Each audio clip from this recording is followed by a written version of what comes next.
ګرانو او خوږو هېوادوالو، زه حکیم توانا د روغتیایي چارو په هکله ستاسو مشاور او خدمتګار یم. ځیګر یا زموږ د بدن خورا ډېر اهم غړی ده.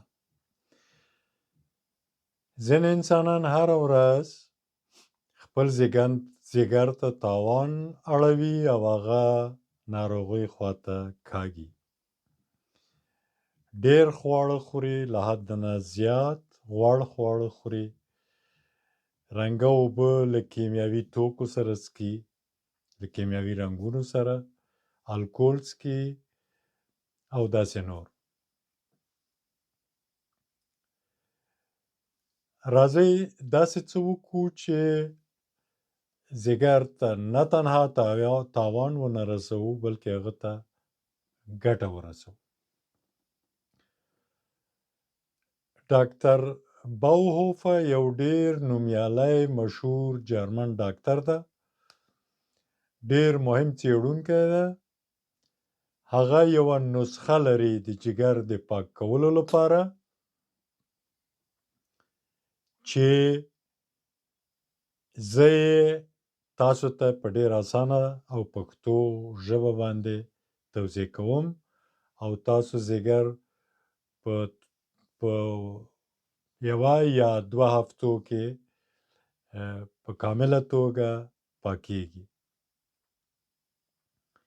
اما مخکې له هغه نه چې دې خبرې ته راشم، دا چې موږ همیش ځیګر وایو، غواړو اول وپوهېږو چې دا ځیګر زموږ کومې دندې زموږ بدن ته اجرا کوي، څومره مهم ارګان ده او ولې ناروغه کیږي.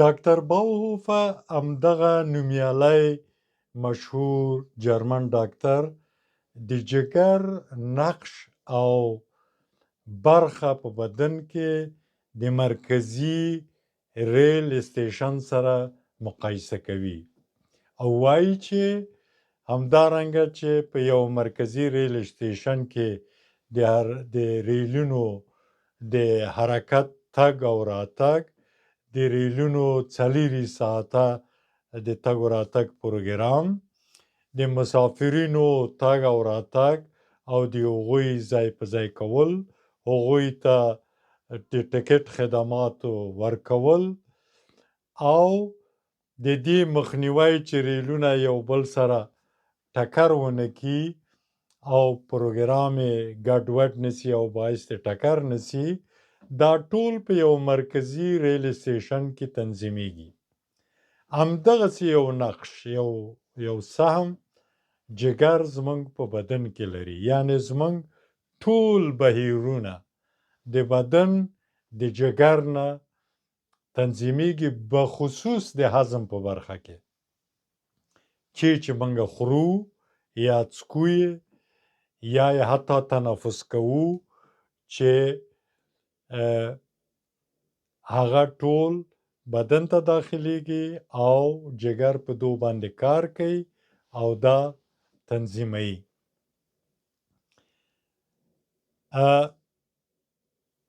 منګه کولی شو چې د جګر وظایف، مهم وظایف وشمیرو او وګورو چې څه مهمې دندې پرله پسې بې له دې نه چې وقفه پکې راسي زموږ بدن ته اجرا کیږي.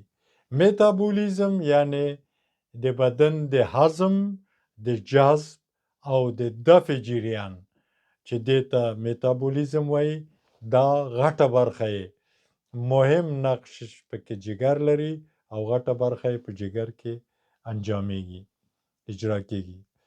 همداسې مخکې مو ویلې چې د کثافاتو، د کیمیاوي توکو او د زهرونو بې ضرره کول او هغه له بدنه ویستل د جګر مهمه دنده ده. چې ډاکټر مینو بصاري دا خبره ډیره ښه تشریح کړې ده او ښه توضیح کوي چې 90% برخه د زهري توکو، د کیمیاوي توکو د پاکولو برخه جګر او 10% یې زموږ بډوډي په غاړه لري او دا کار کوي. همدارنګه جګر مهم ویټامینونه او منرالونه ذخیره کوي په خپل ځان کې چې په مناسب وخت کې بیرته چې بدن ته ضرورت سي هغه آزاد کړي او بدن پرې ګټه واخلي. د وینې په وینه کې د قند تنظیم، د قند برابروالی او تنظیم دا د جګر په غاړه ده او جګر دا د کنټرول نظارت کوي چې په اصطلاح قند په وینه کې برابر وي او تنظیم سي. همداسې په 4 ساعتو کې 1500 کیمیاوي بهیرونه او جریانات په جګر کې اجرا کیږي او په سلګونو هورمونونه او انزایمونه تولیدیږي چې هغه زموږ په هضم کې، زموږ په خوب کې، زموږ په فزیکي فعالیتو کې هغه موږ ته غټ کومکونه کوي. یا دا چې مثلا په ډیرو طبیبان جګر او ګردې زموږ یو فلټر ته مقایسه کوي چې دا فلټرونه دي چې دا څه مواد چې زموږ بدن ته راځي دا د دې فلټرو په واسطه فلټریږي او بیا نو وړاندې بدن ته د خدماتو لپاره وړاندې کیږي. یا جګر یو ماده تولیدوي چې هغه موږ ته که لاس یا پښه یا کوم ځای مو پرېږدي او خونریزي منځته راځي د هغو د وینې د بندولو لپاره هغه ماده ډېر مهم نقش لري. که موږ دغه وظایف په لنډه توګه بیان کو او سره راټولې کو نو ویلی سو چې جګر یو ډېره لویه دیپو ده چې موږ ته مواد ذخیره کوي او ساتي یې. جګر یو ډېر مهمه او لویه کمپنۍ د تولید ده چې موږ ته تولید کوي او هورمونونه او انزایمونه موږ ته تولیدوي. همدارنګه جګر یو ډېر لوی لابراتوار ده، یو ډېر لوی لابراتوار ده چې مواد یو په بل ته اړوي، تبدیلوي. مثلا که په وینه کې قند ډېر سي هغه په چربي اړوي، یا که کله چربي ته ضرورت سي چې وینې ته داخل سي هغه بیرته په قند باندې اړوي چې بیرته وینې ته داخل سي او دا انډول ساتي. او یا هم پاککاري کوي. مخکې مو ویلې چې مهم رول، مهمترین نقش د جګر دا ده چې زموږ بدن له زهرونو نه، له کیمیاوي توکو نه، له کثافاتو نه پاکوي او دا د پاککاري ارګانو ته په لاس ورکوي چې له بدنه یې وباسي. چې دې قسمت کې فقط د مینو بصاري یوه خبره تکراروم چې هغه وایي چې وخت چې جګر دا زهرونه پاک کړه، آماده یې کړه او ارګانو ته یې ورکړه چې دا وباسي او وړې کولمې ته او غټې کولمې ته راغله چې ووځي، نو بیا دلته هغه ارزو کوي چې اوس خدای وکړي چې غټه کولمه فعاله وي او دا سړی قبضیت ونه لري دا انسان، چې دا زهرونه اوس په غټه کولمه کې تم نشي او زر ووځي. که موږ قبضیت ولرو او دغه زهري توکي چې ځګر پې زحمت کاږلی او دا یې تصفیه کړي، فلټر کړي دي او دا یې غټې کولمې ته راویستلي دي او موږ قبضیت ولرو نو دا په بدن کې پاتې کیږي، په غټې کولمه کې پاتې کیږي او دا حتی د غټې کولمې د داخلي دیوال نه بیرته دا زهرونه فعالیږي او بیرته وینې ته داخلیږي چې دا نو په اصطلاح په یو شیطاني دایره باندې تبدیلیږي.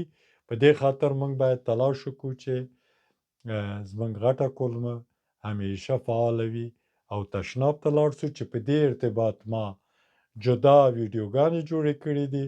که تاسو عزیزانو هغه نه یې اورېدلي هغه ارومرو واورئ چې غټه کولمه څنګه فعاله وساتئ، څنګه هره ورځ وکړای شئ چې تشناب ته لاړ شئ او خپل بدن له کثافاتو له مرداریو پاک کړئ.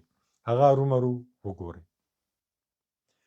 همدارنګه ځیګر په 4 ساعتو کې 1 لیتر په اندازه صفرا جوړوي. صفرا هغه ماده ده چې په کیسه د صفرا کې یا د صفرا په کڅوړه کې چې جگر پورې نښتي هلته ځای په ځای کېږي چې بیا دغه صفرا د هضم په جریان کې یو ډیر مهم نقش او رول لوبوي. کم رول؟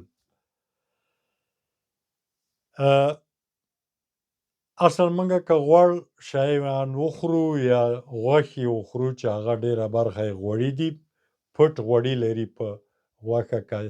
تاسو یو ټوټه سره غوښه هم ولرئ، د هغې په مولیکولو کې په کافي اندازه غوړي دي. نو د دغه غوړیو د مولیکولونو ماتول، ټوټه کول چې هضم ته آماده سي، دا د یو انزایم وظیفه ده.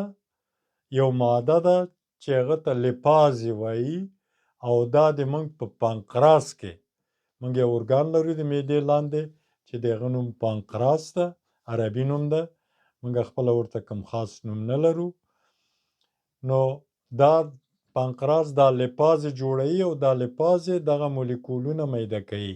خو مخکې له هغه نه چې لیپاز دا مولیکولونه میده کړي، صفرا غټې ټوټې د غوړیو اخلي، په وړو ټوټو یې تقسیموي، آماده کوي دې ته چې لیپاز یا لیپتسین چې په بعضو ژبو کې ورته وایي، دا هغه دا د غوړیو مولیکولونه ټوټه کړي او آماده یې کړي هضم ته. که موږ صفرا فعالیت ونه لري یا جگر صفرا تولید نه کړي یا د صفرا کڅوړه ونه لرو، لکه په ډیرو عملیاتو کې متاسفانه ډاکټران ډیر عادي د صفرا له تیږو سره وباسي او ایسته یې غورځوي، نو موږ له کمښت سره ځینې کمښتونو سره مخامخ کیږو. مثلا موږ اومیګا 3 چې یو ډیر مهم چیز ده د بدن لپاره، دا بیا نسو اخیستلی ځکه دا په غوړیو کې او په پروتیني موادو کې. همدارنګه موږ د ویټامین آ، ویټامین کا، ویټامین ډي او ویټامین ای له کمبود سره مخامخیږو چې دا کمبود بیا موږ ته ډېرې لویې ستونزې او ناروغۍ پیدا کولی شي. ولې دا ویټامینونه نسو اخیستلی؟ ځکه چې دا ویټامینونه په غوړیو کې قابل د حل دي. یعنې که غوړي ورسره نه وي او غوړي ټوټه نسي او هضم نشي، دا مولیکولونه پوره نسي هضمېدلی بدن ته. بنان موږ یې له کمبود سره مخامخیږو. بیا نو په پایله کې موږ له ډېرو مهمو ستونزو سره مخامخ کېدی شو. وم لیده چې جگر دومره مهمې دندې لري او دومره اهم ارګان دی زموږ بدن ته. اوس ډاکټر بوهوفر نسخه چې ده د جگر د پاکولو لپاره چې جگر له بیخه پاک سي او آماده سي چې خپل کارونه ښه سرته ورسوي، دی وایي چې تاسو 2 ګیلاسه 2 پیالې یعنې شین کرم واخلئ او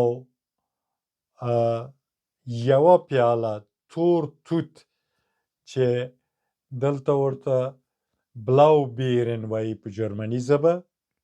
ولې ټینګار کوي چې دا تور توت او دا شین کرم به له بیو مغازې نه اخلئ چې کیمیاوي توکي په کار وړل سوي نه وي. او یو ګیلاس به کفیر ورته وایي، یو نوع د قفقاز د منطقې شړومبې دي یا نیمه مستې شړومبې دي، دا هم په بیو مغازو کې خرڅېږي. یو ګیلاس به له دې اخلئ، یعنې بیا وایم 2 ګیلاسه شین کرم، یو ګیلاس د هایدلبیرن ورته وایي یا بلاو بیرن، دغه آلماني توت دي. زه یې عکسونه تاسو ته ږدم چې تاسو یې ووینئ. شین کرم او دا شړومبې د قفقاز، دا یو ګیلاس او یو ګیلاس اوبه، دا په مکسر کې اچوئ او دا ښې ګډوئ، ښه یې مکسروئ چې د دې مالیکولونه سره ښه ګډ سي او هضم ته اسانه سي او هضم یې اسانه سي.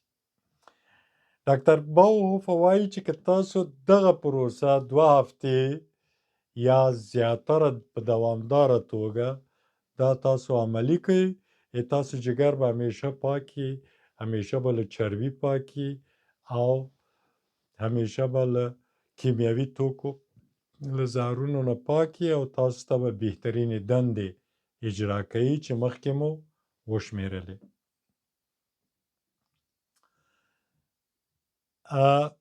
ما له ډېرو محققینو نه دا خبره زده کړې ده او خپله مې دا په خپل ژوند کې په کلونو عملي کړې ده، په میاشتو په کلونو، چې یوه روزه ده چې سړی هغه ته دوامداره روزه وایي یا انتروال فاستن ورته وایي.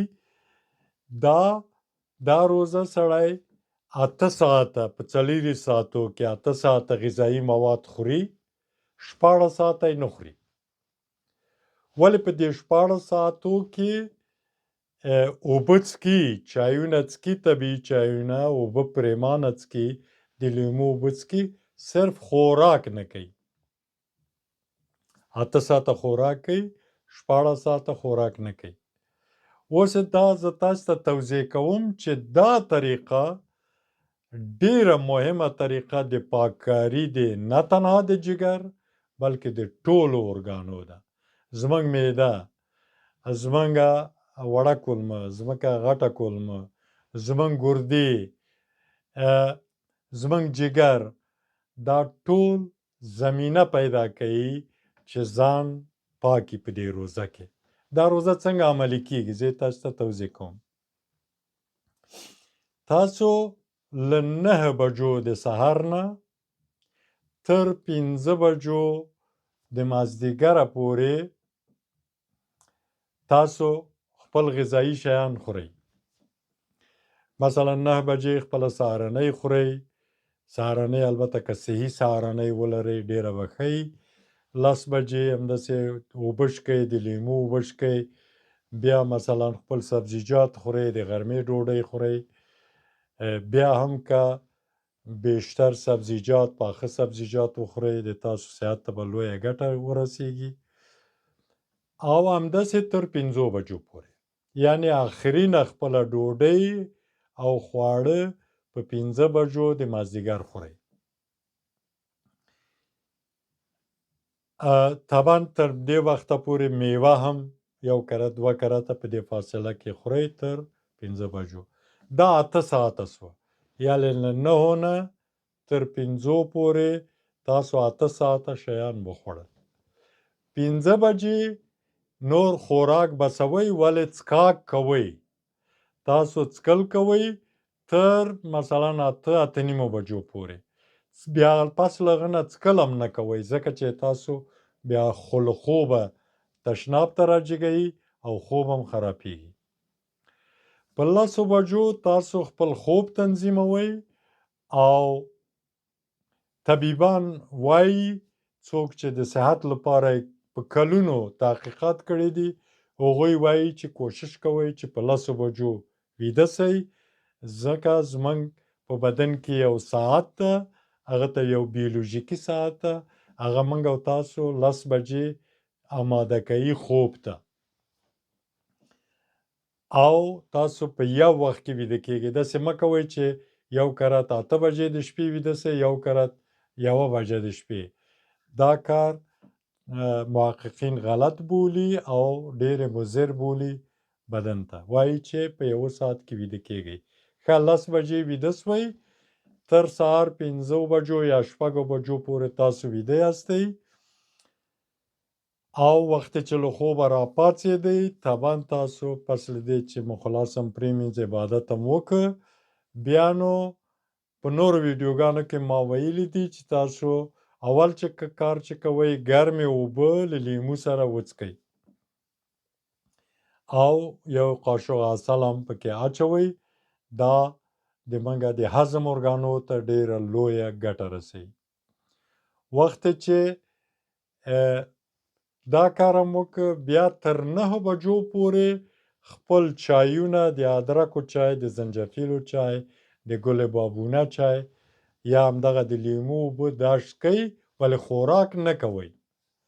بنان ګوره تاسو محاسبه وکئ له 5 د مازدیګر نه تر 12 بجو پورې د شپې 7 ساعته سوه او له 12 نه تر 9 بجو پورې 9 ساعته نور سو چې دا موږ سره جمع کړو 14 ساعته منګه خواړه ونه خوړل. دغه انتروال روژه یا فاستن دا موږ ته ډېرې لویې ګټې کوي. مثلا زموږ ارګانونه ځان پاکوي، زموږ ارګانونه خپل زهرونه او کیمیاوي توکي چې په جریان د خوراک کې موږ ته راغلي یا له هوا نه له ګردو هوا او دود نه موږ اخیستي دا پاکوي، د بدن پاکوي، کثافات وباسي او استراحت کوي. مهمه دا ده چې ارګانونه دمه کوي. ارګانونه چې دمه وکړي سبا ته خپل خدماتو ته خپل کارو ته ډېر آماده وي او تاسو ته بهترین خدمات کولی شي. ولې تاسو هیڅ نوع د لوږې احساس نه کوئ. یو شی تشویش ونه لرئ چې تاسو به د لوږې احساس وکئ. قطعا ګورئ له 5 بجو نه ډېر زر ماښام کېږي، ماسخوتن راځي او د خوب وخت راځي، تاسو بې له هغه نه ویده کېږئ، خوب کوئ.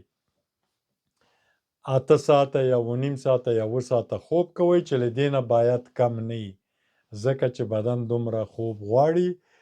تحقیقات دا اثباتوي چې دومره خوب بدن ته ډېر شدید ضرورت ده.